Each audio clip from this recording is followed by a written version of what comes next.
with you. Thank you. We know you have pictures of a dead bin Laden. Have you personally seen the picture of bin Laden dead? I've seen different pictures here since Sunday, Wolf. I'm not sure that you and I are talking about the exact same ones, but I have seen those. You've seen a picture of Osama bin Laden dead. I mean, I haven't seen any of those pictures, but I assume you have. That is correct. Describe what if you release them. I don't know if you are going to release them at this point, but describe in general what we would see. Well, I'm not going to get into a description of the pictures, Wolf. I think it's pretty straightforward, which is that as consistent with all the published reports that you've seen and some of which you've published, he obviously met justice in a firefight on Sunday evening, and I think the pictures will reflect that. Do you think the pictures will be released?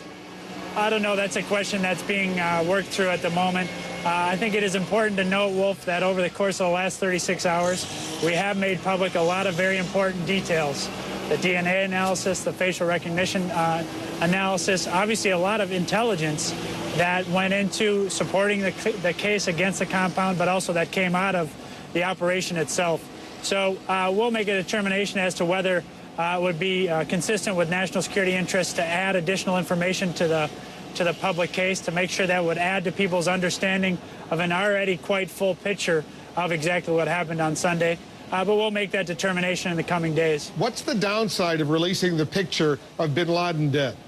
The downside is to add another image to a international public debate that is obviously, as you know, Wolf, quite volatile and quite subject to misuse and propagandization by our enemies. So we're not going to add to the public record here anything that puts at risk our troops, puts at risk our intelligence personnel, puts at risk our diplomats or even private Americans overseas. So those are exactly the ramifications we're considering.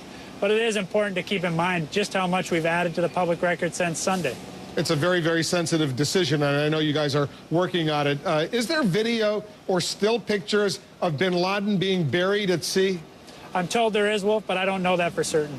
And are you thinking also about releasing that? Is that a similar category? I think that those will make similar types of decisions about any such video that exists. Was there video, and I'm going to move on from the video, but was there video of the actual operation unfolding? In other words, the Navy SEALs, the other special operators who went inside and killed bin Laden. Is there video of that, still pictures of that? You know, I am also under the impression that there is, Wolf, but that's not because of anything that I've seen or can confirm myself. But I am aware that there has been published reports suggesting that there is. Let's talk about the treasure trove of information, computer disks, hard drives, documents that you guys picked up at the compound in Pakistan. How valuable is this information based on your initial assessment? Well, I'll leave that to the intel professionals to get their assessment out of just how important it is. I think what the CIA director said earlier today is that he characterized it as impressive. I think it is probably going to be impressive. I think what's particularly impressive is not just the take off the site as a result of this operation, Wolf, but the unbelievably good work that went in on the intelligence side of this from the bin Laden team, from NSA, from NGA. You know, the president had an opportunity on a very granular basis to work with those guys every day, particularly the leaders of the bin Laden team, two very impressive guys, and the president came away very impressed, and it was their information that allowed him to make this gutsy call. Well, when you raise that issue, what about the enhanced interrogation techniques that were used on Khalid Sheikh Mohammed and others at Guantanamo Bay? Knowing now what you know now, were those techniques useful? Did they provide some of the important information, including the name of this courier who apparently played such a significant role in finding bin Laden? I think that's not right, in fact, and I think that obviously what's the real story here, Wolf, is the unbelievable work done by hundreds, if not thousands, of analysts over the course of the last 10 years, piecing together very minute pieces of intelligence that allowed them to build this mosaic that empowered the president to make the decision that he made, a very gutsy decision that he made against the compound the other day. This whole idea about somehow whether EITs played into that, I think, is just not consistent with the facts, and also a little bit of a sideshow as far as I'm concerned. The EITs, the enhanced interrogation techniques like waterboarding. So let's just end this. You're not going to change the Obama administration's decision to walk away from those kinds of enhanced interrogation techniques. That's still history. You're not planning on changing that, right? Oh, that's correct, Wolf. I think that what we've seen over the course of the last several years is unbelievably capable intelligence work by that team I talked about at the CIA, by the NGA, by the NSA, by many others in the intelligence community. And I think it is an unbelievable testament to their work, the decision that the president made the other day, and the fact, obviously, that it was a successful operation. Let's get to that iconic photo of you and others in the White House Situation Room.